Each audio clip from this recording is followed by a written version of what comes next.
Mas me diz uma coisa, o tempero desse prato entra laranja, essas coisas? Não, eu não vou fazer porque se as pessoas amigas... Não, eu tenho um destino. Vou fazer o seguinte. Ponho celery, aipo, cenoura, cebola, muita do reino. Cebola. Aí eu ponho os temperos. Do reino eu não vou botar. Não, pimentinha assim. Pimentinha. E vinho. As carnes vai pro forno. Eu vou ver quanto tempo leva. Isso o restante do pato, que é o peito, vai na outro momento. O que eu vou fazer depois, quando estiver no ponto, eu tiro as carnes, aperto tudo isso e faço um molho maravilhoso. Você pode fazer com vinho e manteiga. A manteiga é um grande elemento que fecha o molho que você vai fazer no tabuleiro. Mas enfim, aí eu vou tirar todas as carnes, os ossinhos, enfim. Porque eu vou fazer um arroz de pata, maneira portuguesa. Comi lá no norte de Portugal, muito gostoso. Não é gostoso? Muito bom. Que aliás é um prato famoso do Antiquários.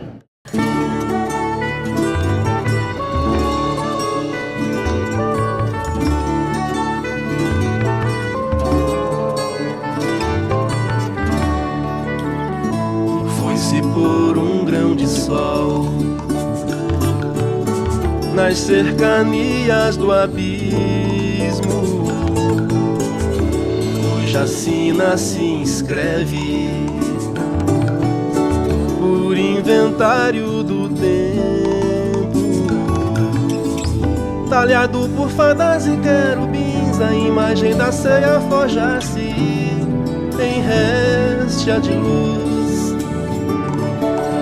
que margeia a lida das flores no ventre dos jardins.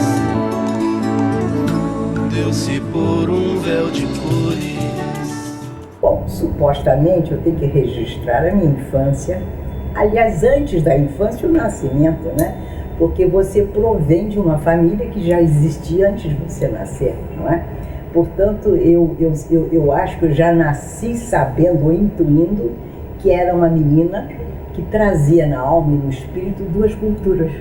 Isso eu via na casa, no cotidiano dos meus avós e na nossa casa, que era vizinha à casa dos meus avós, Daniel e Amada.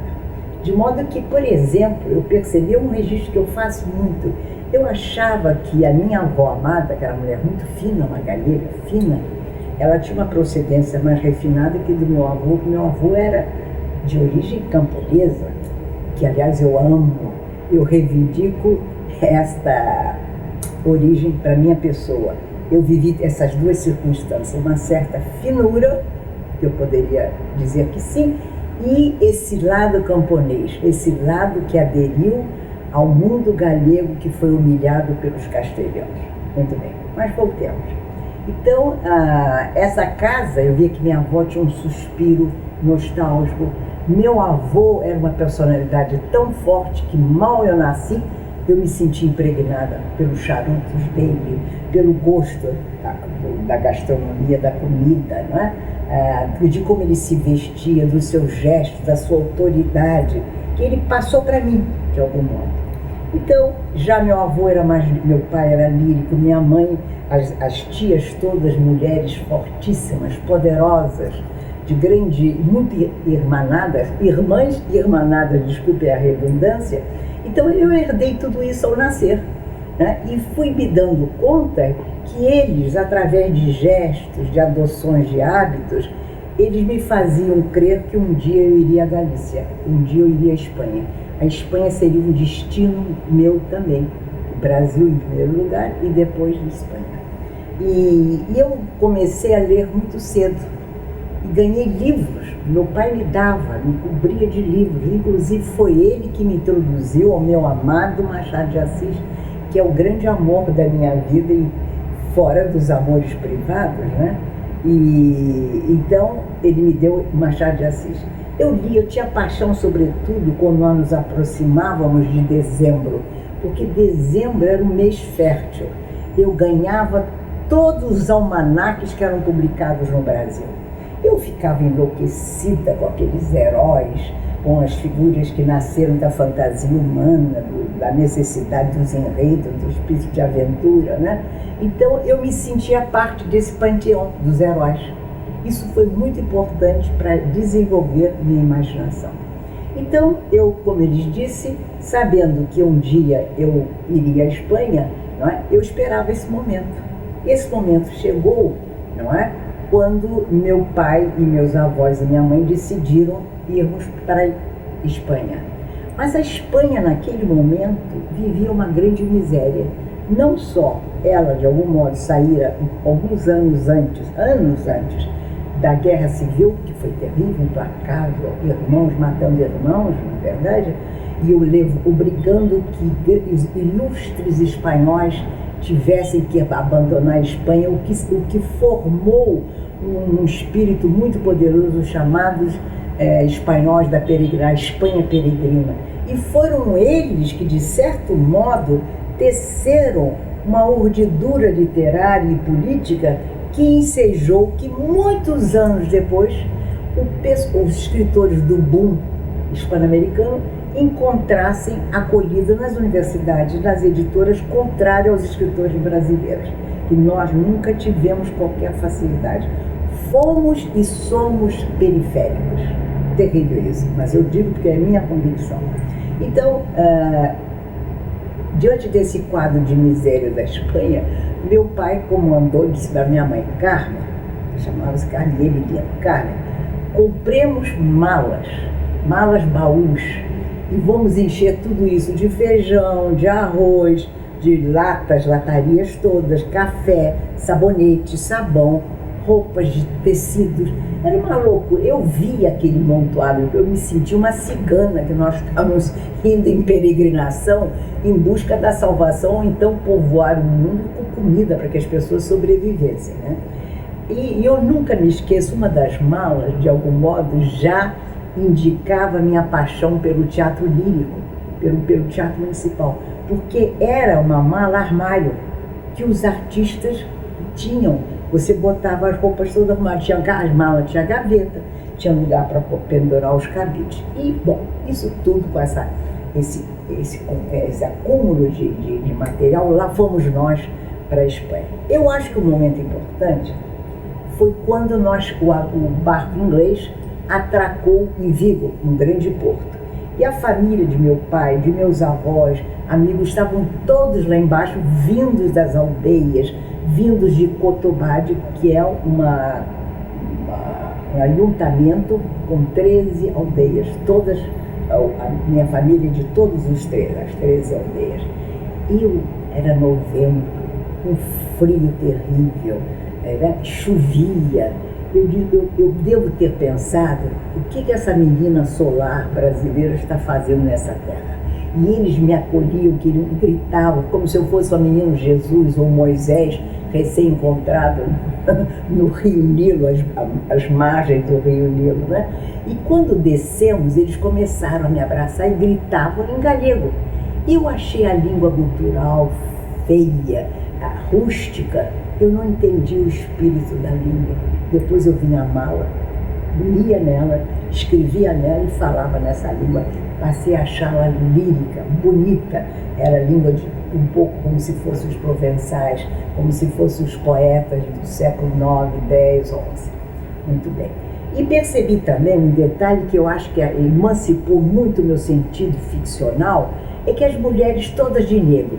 E eu me dei conta, quando eu fui fazer o meu romance A República dos Sonhos, eu criei essa imagem de que aquelas mulheres com aqueles trajes negros, esse traje negro servia para todos os mortos que se sucedessem, não é? De repente, dependuravam no armário, após aquele período do luto, por conta de um morto que já se fora, mas logo morria alguém, tiravam do armário o mesmo vestido. Portanto, eu me dei conta que o mesmo vestido prestava homenagem a diferentes mortos. E lá fomos nós. Agora, foi nesse momento dessa viagem que eu descobri que iria amar Galícia para sempre. Os carros chegaram à aldeia do meu pai, Borella, e não podíamos passar, porque é lama. chuva, aí trouxeram os bois com os carros de boi. Eu achei aquilo tudo horrível. Mas nisso, queridos amigos, eu olho à minha frente uma ponte medieval do século XIV, linda. Em seguida, uma pequena capela chamada Nossa Senhora de Lourdes. Eu tive um sobressalto, uma emoção tão profunda que eu não posso explicar de que forma eu padeci daquela emoção. O fato que eu disse, nessas palavras ou em outras, que eu iria amar a Galícia para sempre. A partir daquele instante, eu que estava detestando, eu disse, eu vou servir a Galícia para sempre, eu vou amar essa terra da minha família, da minha origem para sempre. E esse foi um momento muito importante. Nélida Pion, ela é um mistério. Ela se mostra muito, ela se entrega muito, ela se dá muito para a vida e ao mesmo tempo ela é reclusa. Ela é uma pessoa muito reservada. É uma dualidade encantadora nisso. Por quê? Porque tem uma medida clássica assim, do se dar e do se resguardar, talvez até para se integrar maior, de uma forma mais ampla. Acima de tudo, ela é um ser muito vivo, participante, amorosa. Uma menina, espantada assim, com a vida, e querendo a vida, e querendo as pessoas. E isso, acho que o que a alimenta é justamente essa reserva, essa preservação. É muito bonito isso nela. Ela não é fácil e é totalmente acessível. Tem uma qualidade no falar, numa linguagem única. Aquela palavra que ela fala é aquela palavra. Isso também na literatura dela. Eu tenho total encantamento por ela. Porque ela é isso, ela é uma pessoa misteriosa e ao mesmo tempo uma pessoa totalmente entregue àquela pessoa que naquele momento está com ela. Ou naquele fato para o qual ela está ali presente. Eu não conheço a Nélida desde a minha infância, nem desde a minha adolescência, e eu acho que nem desde da minha primeira fase de juventude. Sempre soube dela, sempre li os livros dela, sempre ouvi falar dela. E um dia nós nos sentamos, eu parto daí, um dia nós nos sentamos num almoço, num jantar, não sei se na Fiorentina, porque eu acho encantador isso. A Nélida frequenta os restaurantes populares. A gente a convida para festejar uma estreia ou uma comemoração, nada lá em cima. Não, no convívio mediano da cidade, e a Nélida vai. E aí quis o destino que nós nos sentássemos uma perto da outra. E começamos a conversar.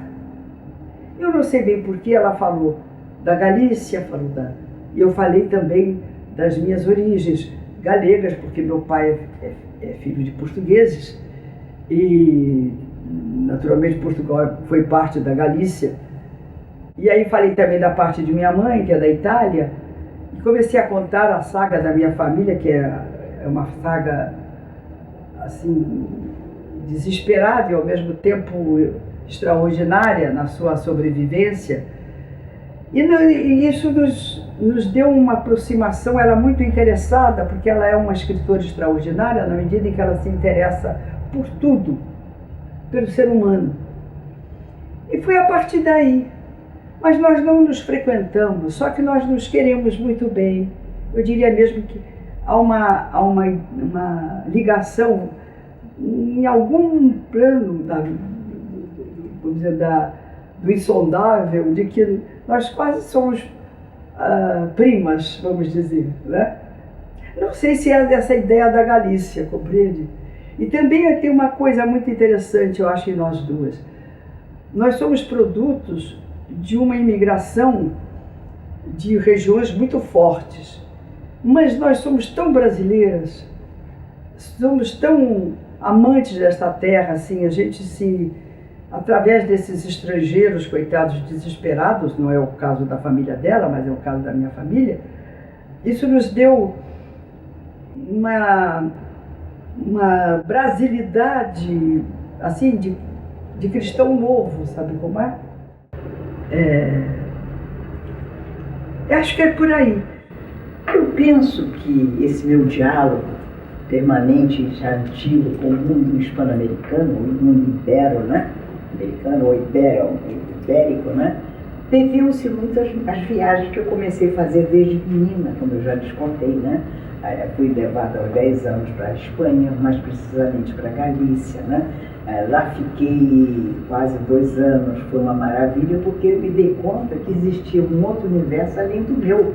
Eu saí da minha casquinha, eu saí do lar e me apropriei do mundo de uma forma mais generosa. E o mundo se abriu para mim à medida que eu também buscava as paredes das casas, fora da minha casa. Então, eu, desde muito cedo, também buscava estabelecer relações com os artistas do Teatro Municipal. Eu fiz relações de amizade com Tamara Tumanova, Margot Fontaine, os grandes pianistas, tomei chá com Arthur Rubinstein. Era um atrevimento muito discreto, mas que dava certo. Eu me aproximava deles e não sei se eles viam em mim o meu arrebato genuíno que me permitiram que eu conhecesse pessoas fora do meu âmbito, do meu cotidiano familiar. Então, com os anos, né, ao longo dessas viagens, né, eu fui conhecendo escritores brasileiros. Os brasileiros eu conheci a partir de 1960. Eu tardei muito em me acercar, me aproximar dos brasileiros. Não que eu não desejasse, mas a minha atenção toda estava dividida entre a criação e também, vamos dizer, as pessoas do balé, as pessoas da ópera, o mundo do Teatro Municipal, que de verdade foi uma espécie de um lar poderoso para a minha imaginação. Muito bem, então, a partir dali, os escritores brasileiros, e fui logo conhecendo alguns estrangeiros.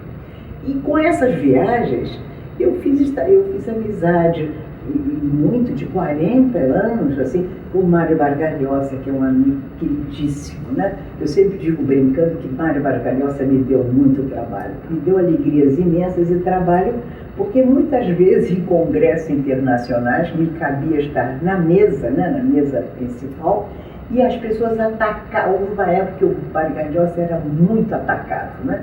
Por suas questões políticas, e eu não podia, vamos dizer, deixar de defendê-lo, seria uma covardia moral, né? Eu sempre me preparava para as vaias, né? Eu me lembro que uma vez em Lima, o Peru estava sob a tutela do Alan Garcia, presidente então da nação, e havia uma inimizade imensa entre o Vargas Llosa e o presidente Alan Garcia. Eu até tinha estado naqueles 2, 3 dias com o Mário, e de repente na nossa mesa falou horrores dele. Eu só pensei, mas meu Deus, por que me tocou essa circunstância?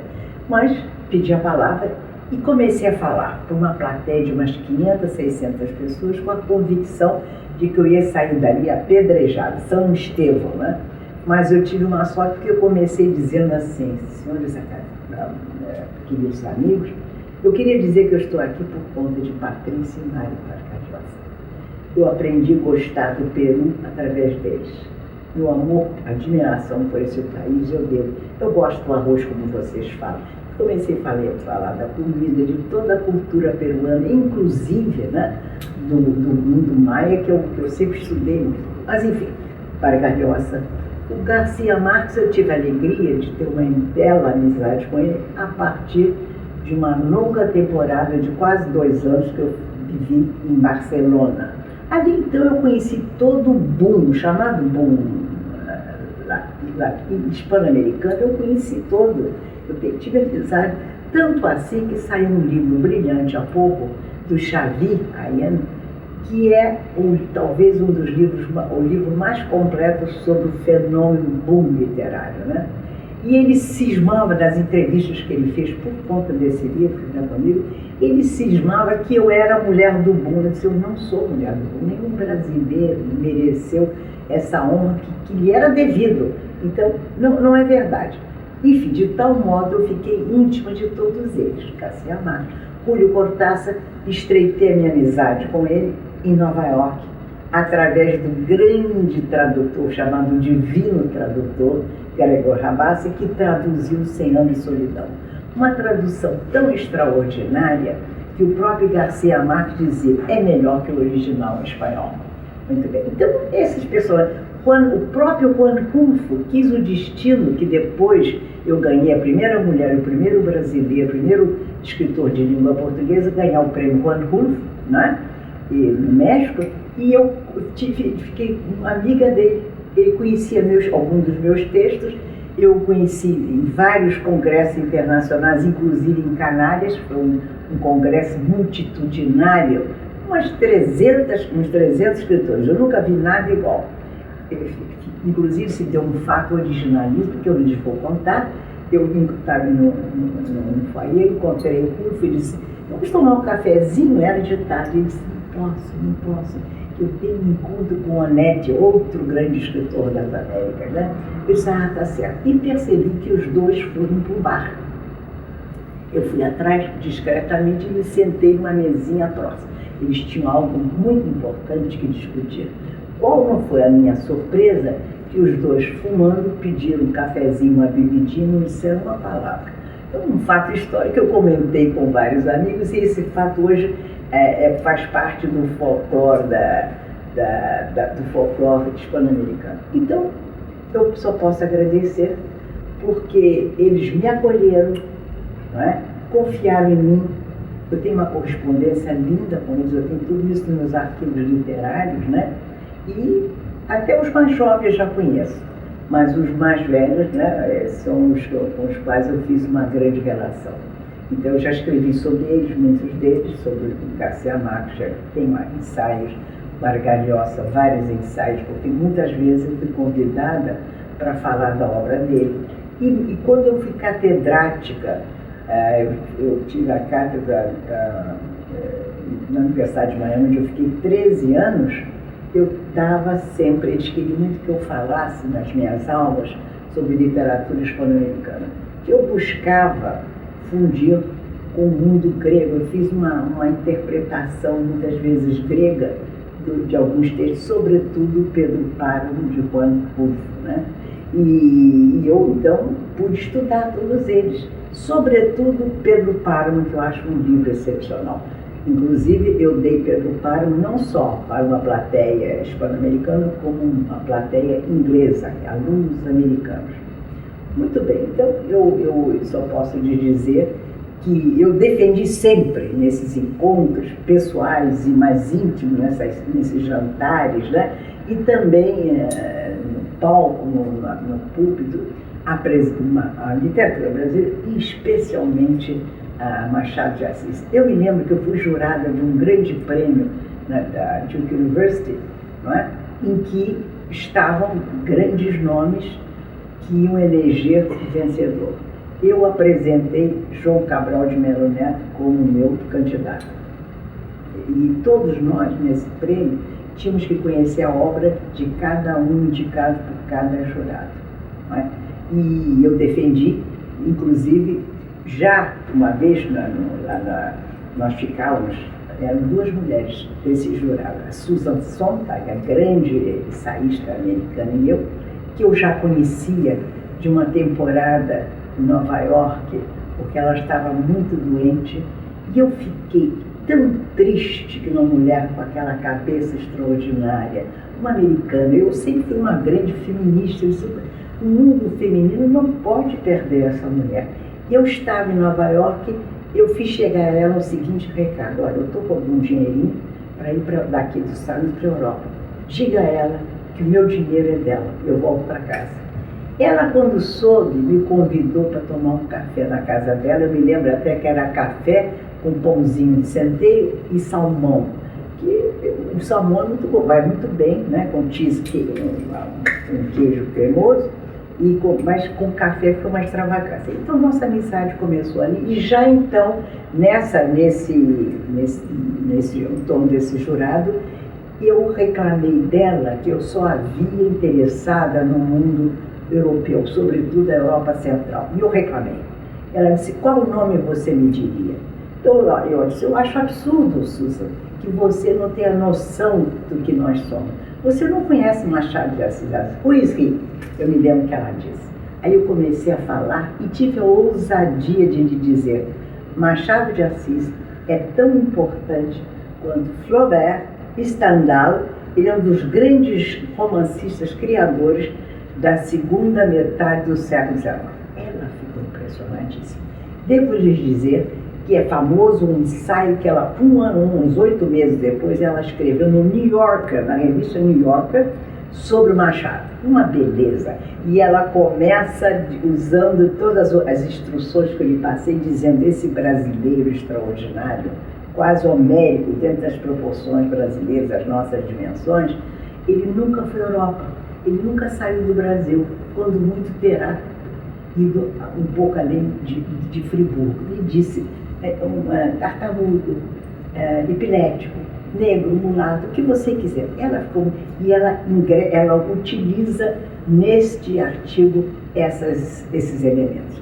Bom, então eu tentei também, nessas viagens minhas, nessas relações que eu ia implantando e que iam enriquecendo a minha vida, sobretudo o meu coração, não é?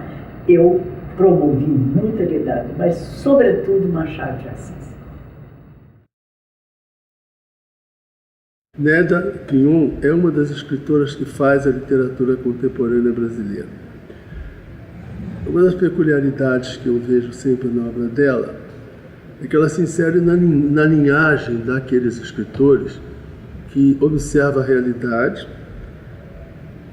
descreve e narra fatos que nela ocorrem e, sobretudo, reflete sobre o que vê. Então, a sua prosa alia essa reflexão a um tratamento esmerado da linguagem. Da linguagem literária, da maneira de se fazer a história.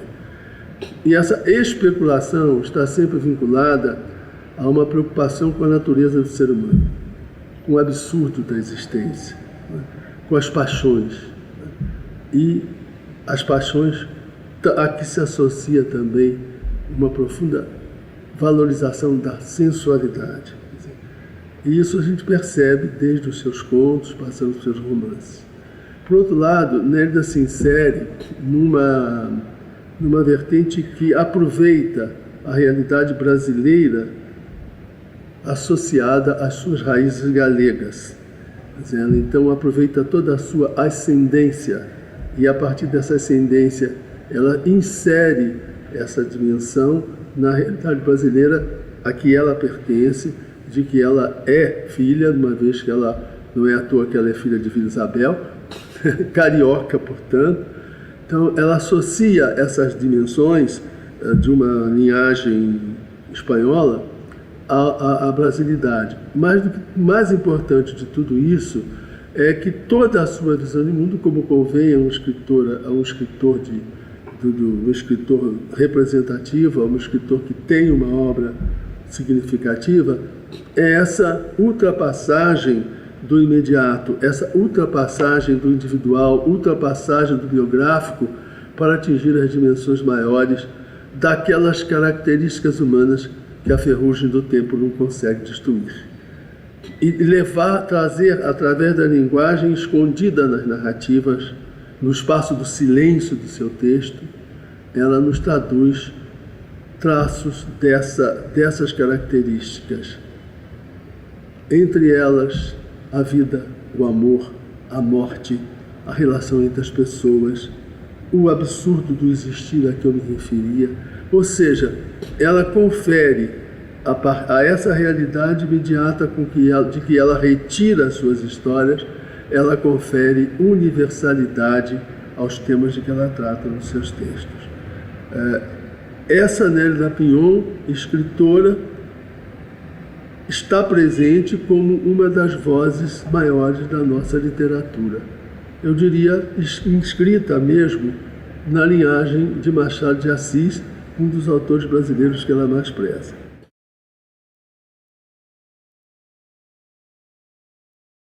Sempre que eu vejo Neta Pion, eu me lembro de uma música. É uma música cujo título é My Fun Valentine. É uma música terna, uma canção do Dia dos Namorados, e que, interpretada pelo trompete do Miles Davis, aquele que eu definiria como todos os trompetes havidos e a haver, se tornou, ou por outro lado, me inspirou para o título do meu primeiro livro, Um Cão Uivando para a Lua. E eu conto isso pelo seguinte, porque foi ao publicar este livro que um amigo meu, que também era amigo da Nelly, chamado Galeno de Freitas, era um jornalista,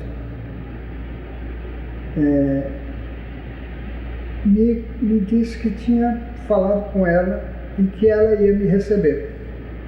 Eu, um estreante, e ela já uma escritora de nome, já com uma obra solta, e eu conhecia a Nélida dos jornais, eu conhecia a Nélida das entrevistas, de ler as críticas sobre ela e de ver os livros dela. E eu fui visitá-la com o Galeno e a minha mulher, a Sônia, e ela nos recebeu amavelmente em sua casa. Naquele tempo ela morava na Bartolomeu Mitre, no Leblon. E não só ela, também Dona Carmen, sua mãe, foi toda alegria e foi tão hospitaleira, tão gentil. E a partir daquele dia iria nascer uma amizade que dura até hoje e que certamente durará até o fim dos meus tempos nessa terra. Depois eu voltei muitas vezes à casa da Nélida. Meu filho pequeno, Gabriel, dormiu na cama da Nélida enquanto a gente conversava à noite. Encontros lá com o Rufo Fonseca, com outros amigos. A Nélida agregava sempre, né? Ela sempre me aproximou de muita gente importante do meio naqueles tempos, né? Viajei com ela para muitos lugares. Estivemos juntos em Frankfurt, na Feira de Frankfurt, em Paris, 2 vezes em Paris, na Feira do Livro de 1987, na Feira do Livro de 1998. Ambos fomos condecorados pelo governo francês com a medalha de Chevalier des Arts et Lettres, em 98. Viajamos. Houve uma viagem maravilhosa que nós fizemos para Aracaju. Ela, Lígia Fagundes, João Baldo Ribeiro, o editor Pedro Paulo Sena Madureira, muito amigo da Nélida, também meu amigo, mas muito mais da Nélida, Inácio Lola Brandão. Foi um encontro de 3 dias maravilhoso em Aracaju, numa biblioteca. Falamos o tempo nessa biblioteca com muito público. Estivemos, aqui no Rio de Janeiro, em várias coisas. E hoje, para mim, é uma bênção estar na Academia Brasileira de Letras, onde tenho uma oportunidade de rever a Nélida, pelo menos toda terça e toda quinta-feira. Isso é com alegria muito grande. Agora, tem uma coisa. Em qualquer lugar, aqui na academia, ou em qualquer lugar que eu chego, se a Nélida não diz uma palavrinha, digamos assim, não faz uma graça qualquer a respeito do modo como eu estou vestido, eu fico preocupado. porque se ela diz alguma coisa de positivo sobre isso, eu sei que eu estou bem.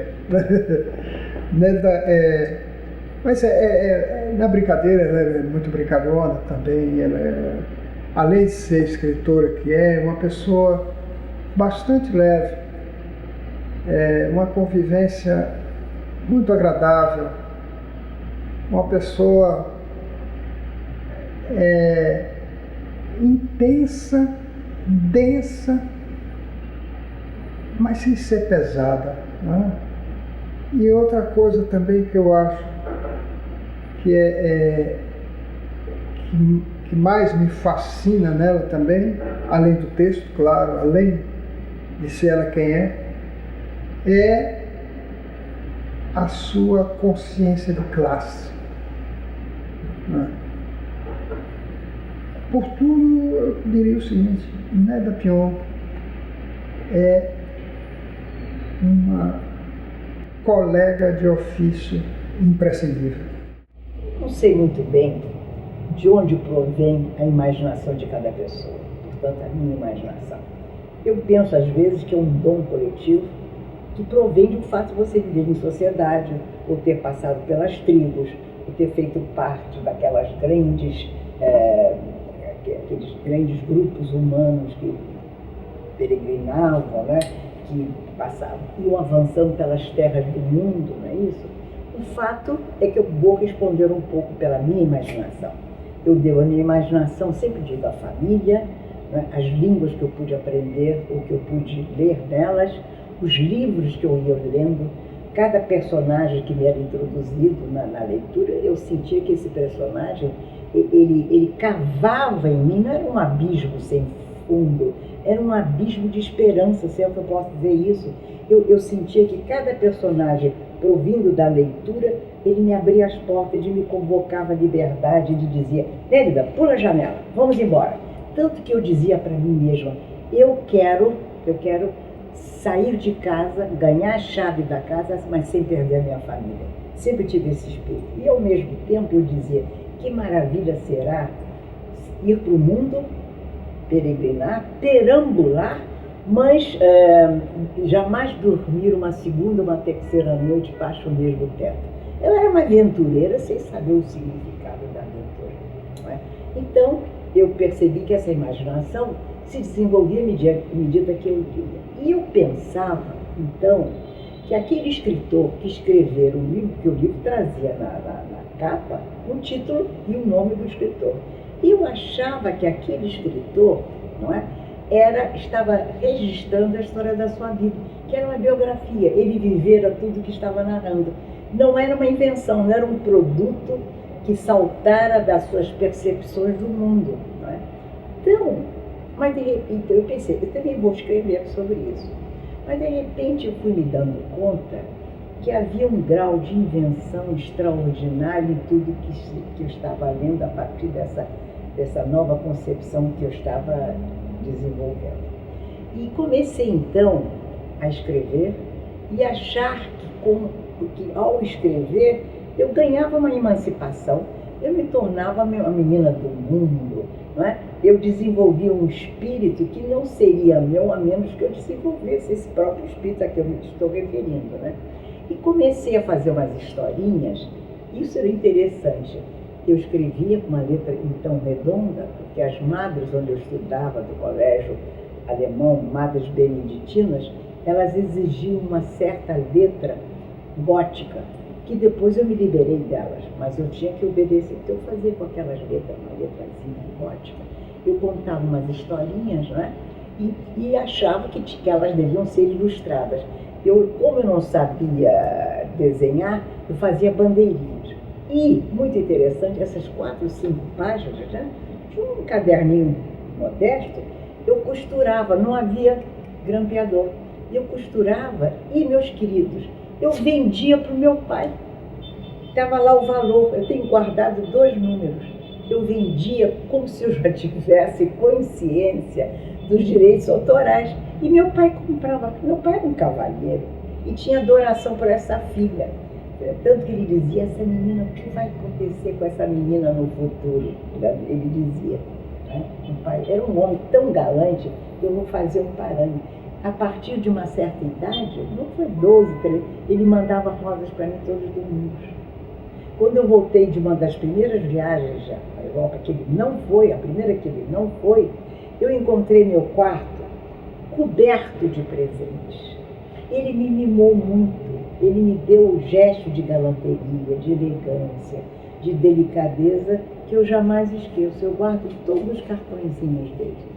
E tem uma grande tristeza na minha vida, que ele não estava vivo quando eu publiquei meu primeiro livro.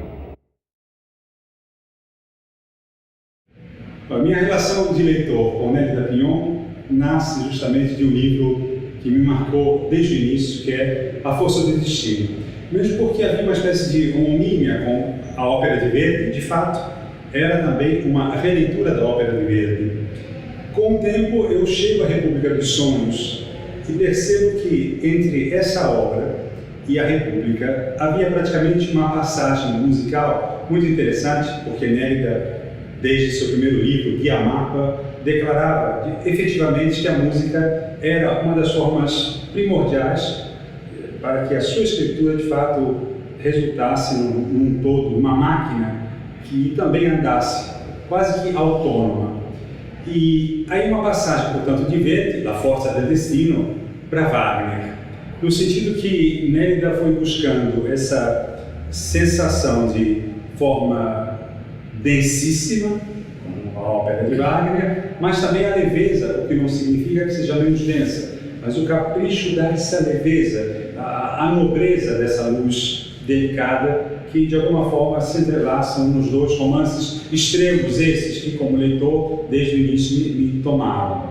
Eu costumo dizer, quando Nélida Pinhon geralmente me penteia de fato, porque eu ando muito descabelado, no que ainda me resta heroicamente de cabelos, e eu sempre me defendo quando ela me penteia com grande alegria e honra para mim, que eu fiquei assim, despenteado, por causa dos ventos que sopravam no convés da República dos Sonhos. Então, era uma forma também de traçar um paralelo ainda de leitor e autor, porque o leitor necessariamente está dentro da obra do autor. Embora o autor sequer tivesse pensado especificamente naquele leitor, porque também, do meu ponto de vista, como disse Nélida em seu discurso de posse na Academia Brasileira de Letras, e a República dos Sonhos efetivamente sublinha esse aspecto, Nélida Pinhon é uma brasileira recente, o que não significa dizer que não seja uma brasileira profunda, mesmo porque a obra de Nélida também dialoga, antes inclusive, daquela ideia de Saramago, de quem foram amigos, ambos, daquela jangada de pedra que se destaca e busca outros mares, Portugal como indo para o Oriente, para as Áfricas. Assim também Nélida Pinhon vive uma Ibéria profunda. Essa Ibéria profunda está intimamente ligada não apenas ao Brasil, e portanto ela é uma brasileira recente e mais intensa pela questão ibérica, mas para toda a América Latina, com a qual Nélida perenemente vem realizando um diálogo, não só dos grandes nomes amigos, como Rulfo, Garcia Marques, Vargas Llosa, mas também com as figuras pequenas, as figuras humildes, as figuras invisíveis quase, que, como sabemos todos, os leitores, Nélida sente como que uma verdadeira atração, que ela traduz nos contos, nos romances, e de modo particular no seu coração dali nas memórias.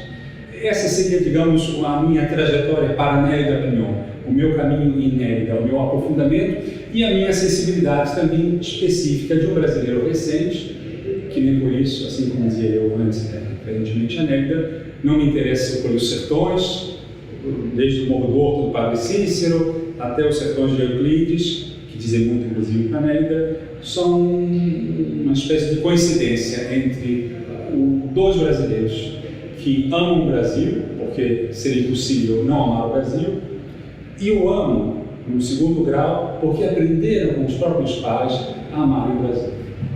Eu não sou uma crítica literária. O que eu sinto na literatura dela é um domínio da língua, é uma clareza na utilização do verbo, do substantivo, do adjetivo. Há uma limpeza, há um caminhar clássico pelo falar, né? Ela tem sempre uma integração com a linguagem que ela está usando para determinada situação, para determinado personagem. Esse classicismo, sabe? Quando eu for essa palavra, às vezes parece que é uma coisa estratificada. Não, quando eu digo isso, essa dimensão que vai certamente atravessar os séculos, compreende? Porque os autores que não têm esse domínio da sua própria língua, da sua própria transposição dessa língua na imantação de um personagem, ao descrever um estado, né? Esse não fica. E ela tem isso, ela tem essa luz na sua linguagem, essa propriedade. É como se ela pegasse sempre você pela mão e caminhasse com você pelos caminhos que ela, como autora, quer te mostrar. Seja apenas quando fala, quando descreve um ambiente, ou principalmente quando te pega pela mão e leva para você ser introduzido na alma daquele personagem.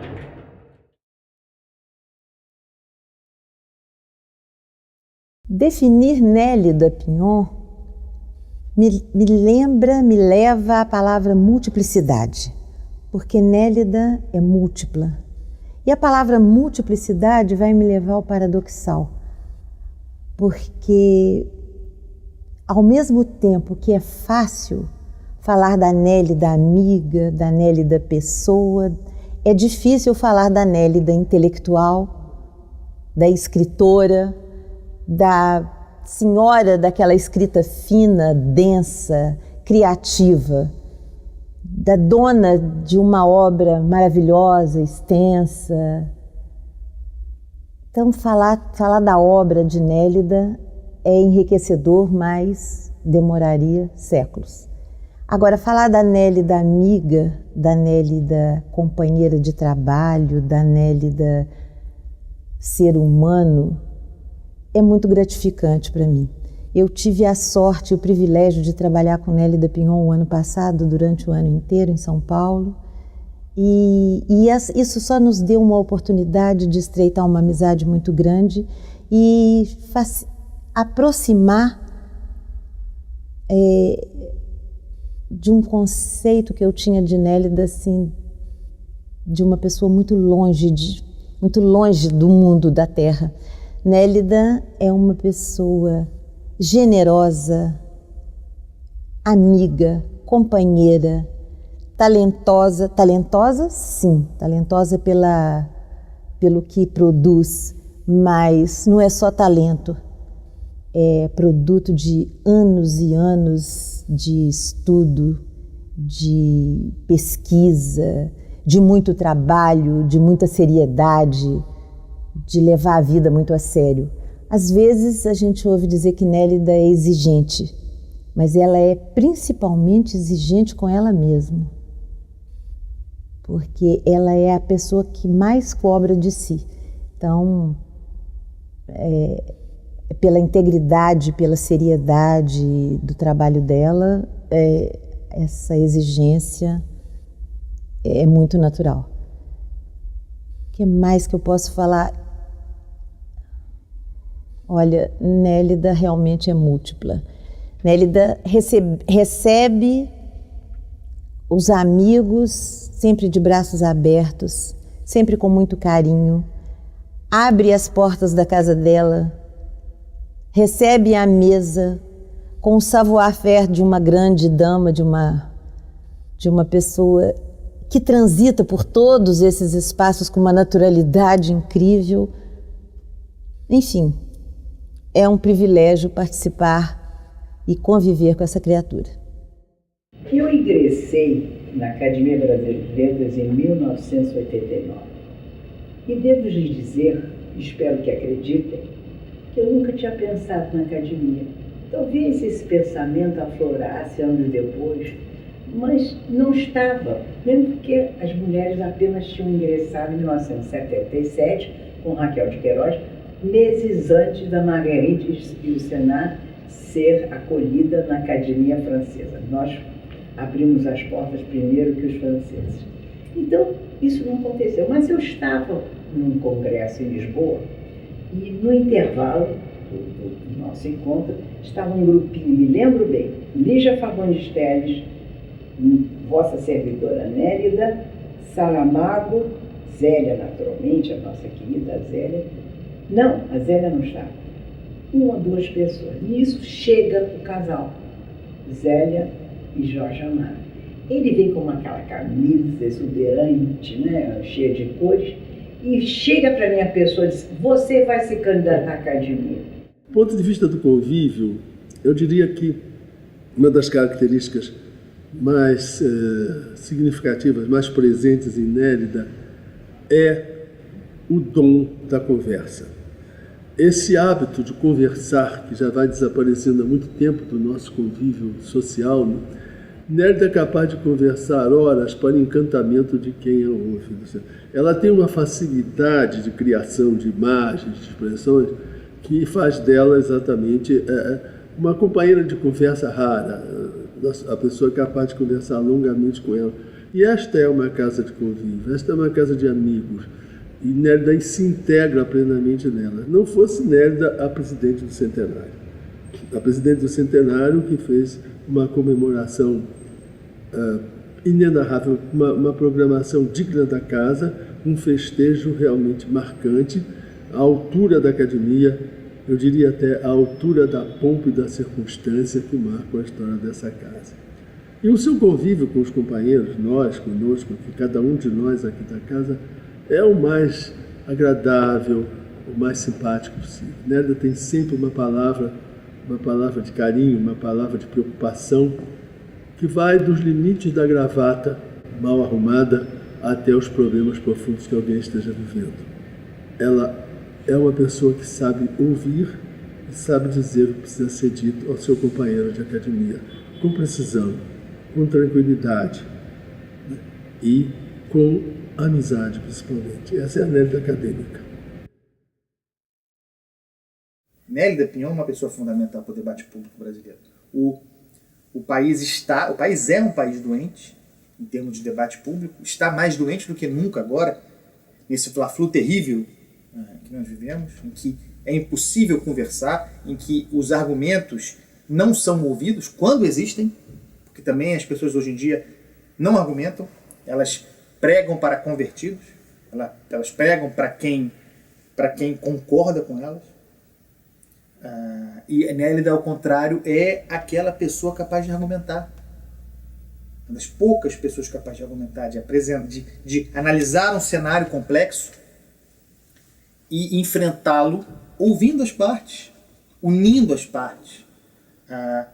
Acho, inclusive, que num momento como esse, Nélida deveria ser mais solicitada ainda para falar a respeito da situação. É muito comum que as pessoas tenham um olhar político sobre a cultura. O incomum é o olhar que a Nélida tem, o olhar da cultura sobre tudo, inclusive a política. Então, eu gostaria muito de ver Nélida escrevendo. Eu sei que ela tem uma agenda muito difícil, muitas viagens, muitos compromissos internacionais, muitos livros. Isso é uma coisa muito importante.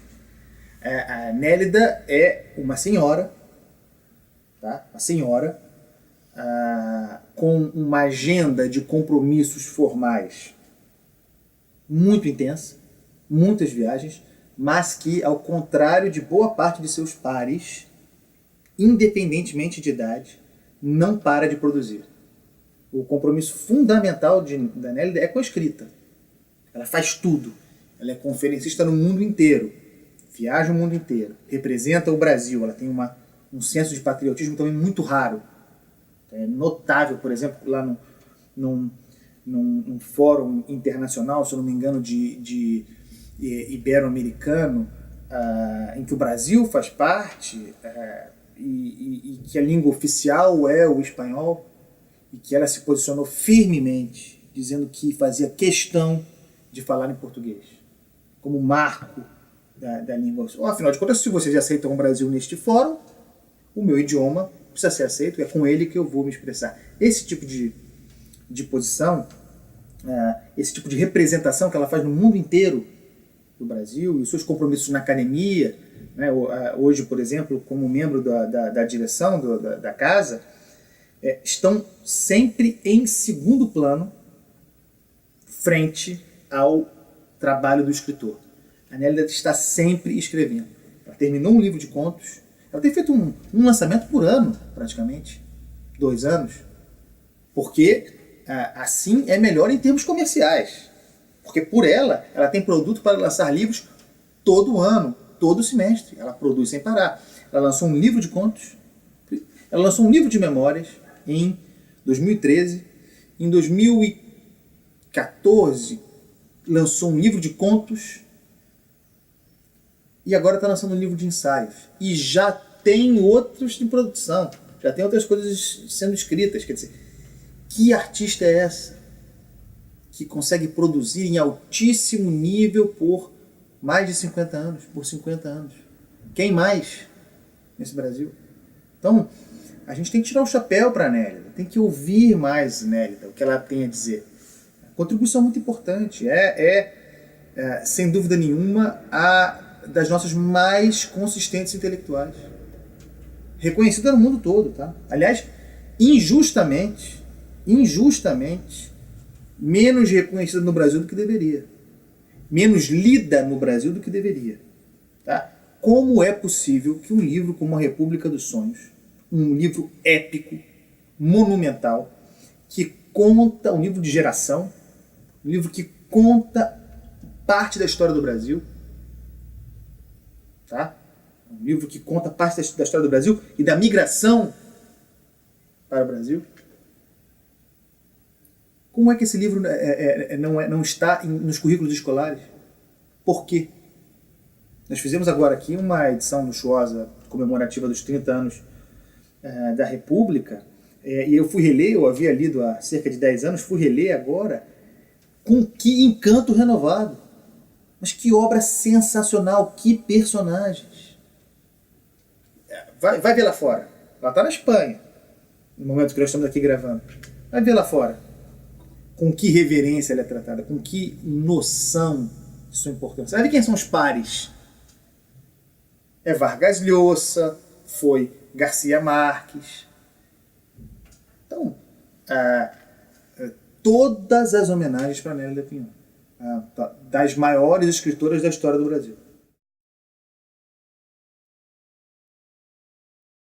A única autora que é brasileira, que é lembrada, o único autor brasileiro que é lembrado como participante desse boom é justamente a Nélida Pinhon. Então, isso foi uma ponte que nós, na verdade, não conseguimos fazer, né? O Brasil acabou não conseguindo se inserir nesse grande bloco sul-americano, ou hispano-americano, ou ibero-americano, para se projetar mundialmente como produtor de alta literatura, porque nós temos uma alta literatura, eu considero a literatura brasileira, e a Nélida Pinhon é um dos exemplos, uma das maiores literaturas do século XX. Não perde para nenhuma das grandes literaturas internacionais, em termos de qualidade. Mas nós não conseguimos exportar essa imagem, né? A única escritora que, na verdade, se inseriu nesse bloco foi a Nélida. E isso mostra, na verdade, o que, dentro do seu projeto literário, ela incorpora essa tradição ibérica, tanto de Portugal quanto da Espanha, a tradição literária brasileira, porque a língua em que ela calcou a sua obra, que é o português do Brasil, isso é outro dado importante, e aí Machado de Assis terá um papel definitivo nisso, né, nessa tomada, na sua estruturação de linguagem, né? E entra, quer dizer, com essa base de tradições, né, com esses pilares literários ibéricos e brasileiros, particularmente, e sul-americanos ou hispano-americanos, ela se inseriu nesse contexto dessa grande literatura da América do Sul, que é, no século XX, a literatura da América do Sul é a principal literatura internacional. Não existe a literatura da Europa, nem a dos Estados Unidos, produziu o que o conjunto da literatura sul-americana produziu no século XX. E ela se inseriu nesse movimento, digamos assim, ou ela esteve sempre mais sensível a esse bloco de expressão.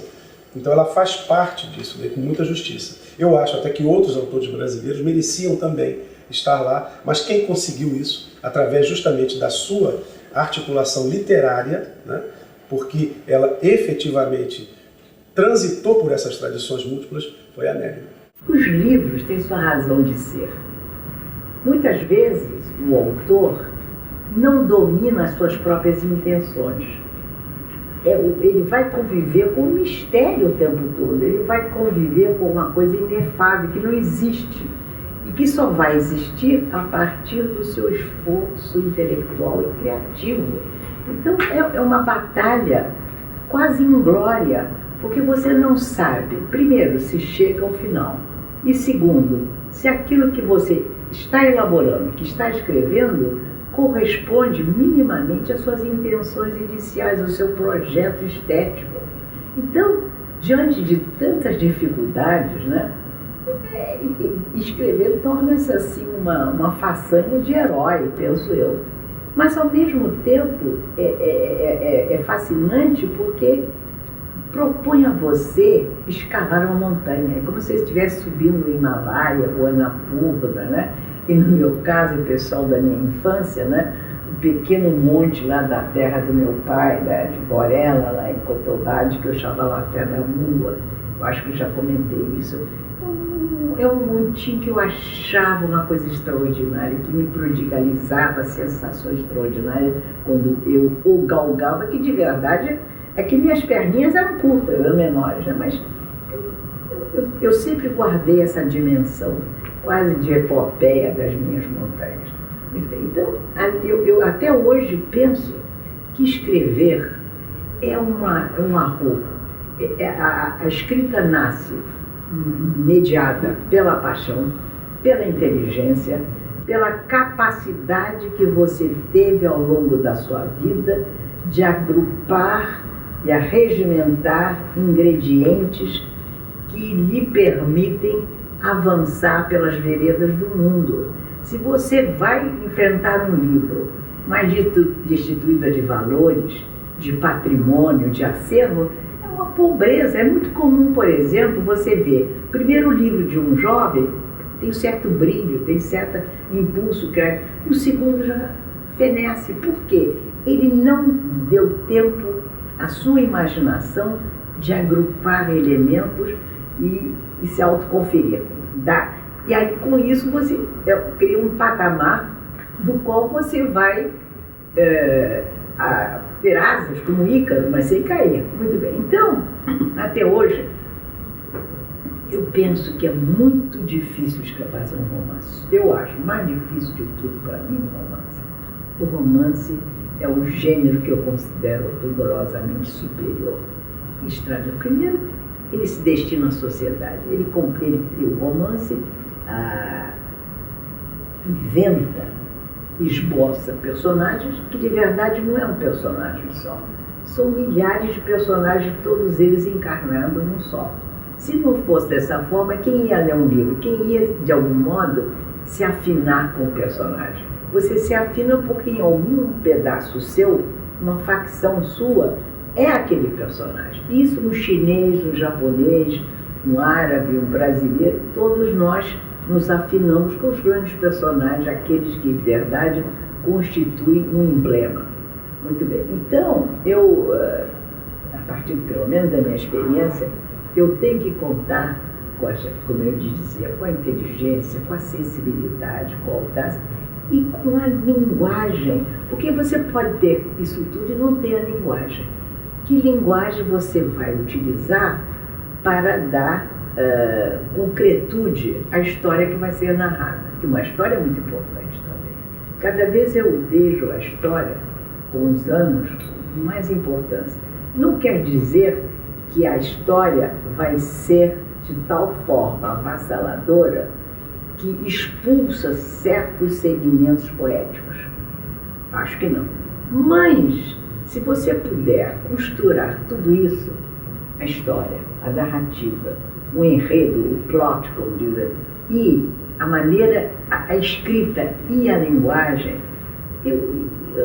introduzir também mistérios, não deixar tudo explícito.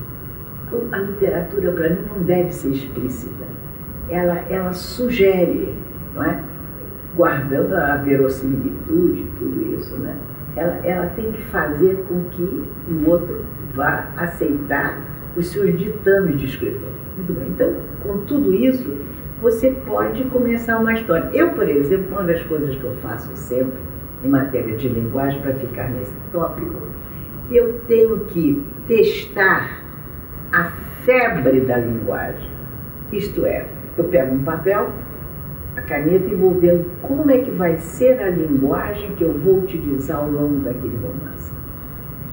Eu vou as frases curtas, as frases alongadas, sincopadas, sincronizadas. Como é que eu vou fazer para, com esta linguagem, poder narrar e poder povoar essa narrativa com personagens?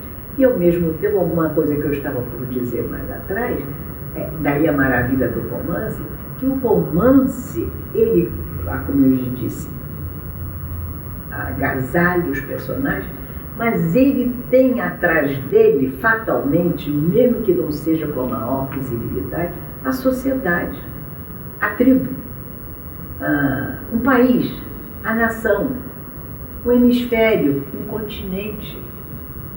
Se você não tiver uma geografia simbólica, por assim dizer, o romance pode perder consistência. Não quer dizer, por exemplo, também que há milagres, há textos que têm um social reduzido, mas ganharam, tiveram uma densidade de tal forma, por conta de algum momento genial do escritor, que você tem a impressão que só existe aquele narrador, nem o personagem existe. Pode acontecer isso, né? Ou seja, a literatura se inventa o tempo todo. Nélida Pinhon é minha amiga há mais de 50 anos. Praticamente começamos juntos. E ela firmou o seu nome na literatura brasileira de forma indelével. Porque Nélida é nobre na maneira de ser, nobre no convívio, nobre no seu amor à Casa de Machado, que presidiu como primeira presidente, nobre com uma palavra que é sua criação, com personagens que exprimem esse poder tocante de alma. E a sua obra, que começou com um mapa de Gabriel Arcanjo, foi crescendo em sabedoria, crescendo em profundidade, chegando a verdadeiras obras-primas, como os contos do tempo das frutas ou o calor das coisas. Ou então, como criadora épica, prosadora de força e o fundador. Mas eu recordo também a nossa grande afinidade. Ela escreveu Casa da Paixão, ao tempo em que eu publiquei Casa dos Arreios. Mas a sua Casa da Paixão é um canto de amor e de força na linguagem, um canto da terra, com personagens fortes e que compõe uma obra que vai perdurar no tempo. Depois tudo isso caminhou para a sua grande obra-prima, que é a República dos Sonhos. Começou com uma linguagem recriando o mundo do caos, tomando figuração, tomando um rosto humano, até encontrar este livro que se impõe como uma das grandes obras na ficção brasileira, que é a República dos Sonhos. Porque ela tomou sobre si a lembrança dos seus ancestrais da Galícia e conta a sua entrada neste país com personagens míticas, personagens que se impõem ao leitor e que gravam de força épica este livro, não apenas a respeito da República profunda dos sonhos, mas uma república da escrita, uma república de uma nova linguagem que ela fundou. É contemporânea. É uma amiga que eu amo muito, admiro muito, mas na minha percepção crítica. E eu trabalhei a respeito da sua obra na minha história da literatura brasileira. Nélida é autora e é uma coisa difícil de reconhecer nos nossos contemporâneos. É uma autora com genialidade, porque ela tem a grandeza de uma imaginação portentosa, a grandeza de trazer uma terra toda na palavra, a grandeza de deixar-se levar pelas suas criaturas, que tomam corpo, que avançam também na imaginação dos leitores, porque a sua imaginação é fecundadora.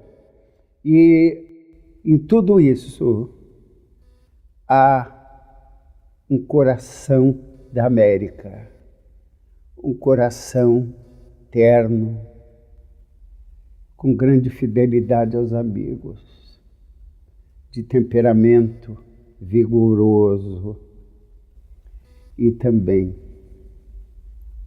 nós todos reconhecemos como uma cativante pessoa que tem essa humanidade, que não apenas é dada, mas é conquistada. A humanidade que dá rosto à sua palavra, que dá identidade à sua palavra e ao Brasil. Eu estava passando quase um ano e meio em Barcelona e via Mário todo dia, Patrícia grávida. Eu briguei com o Mário porque o Mário furou ele disse, você é um atrasado. Hoje eu não pensava, mas naquela época eu estava uma feminista. Bom, mas enfim, então um dia mais, Nélida, você sabe fazer feijoada? Eu menti para ele, faço. Não é que eu fiz? Depois eu disse para ele, Deus, não sei. Ele, até hoje ele conta essa história, que ela fez feijoada para mim só por amor, porque eu adorei Mário. Mário sempre foi uma pessoa muito boa. Aliás, uma vez, em várias entrevistas, eu disse, se eu não tivesse casado, eu casava com ele. Você sim, mas eu não casaria com ele. Era nós dois íamos matar, porque eu quero ser a escritora que eu sou e você não deixaria.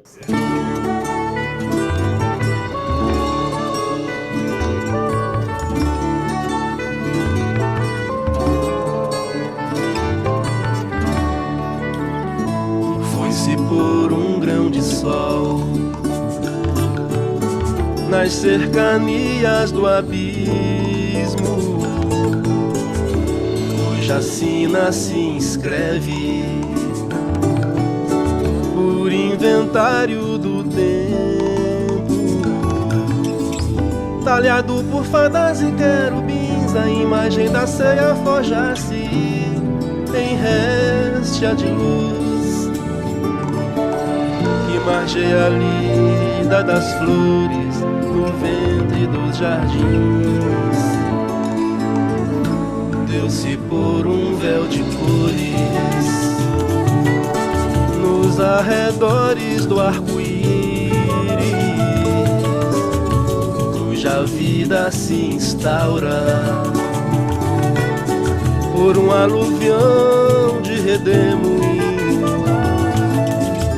obrado de arcanjos e serafins. O mistério da noite é ungir-se em timbre de segredo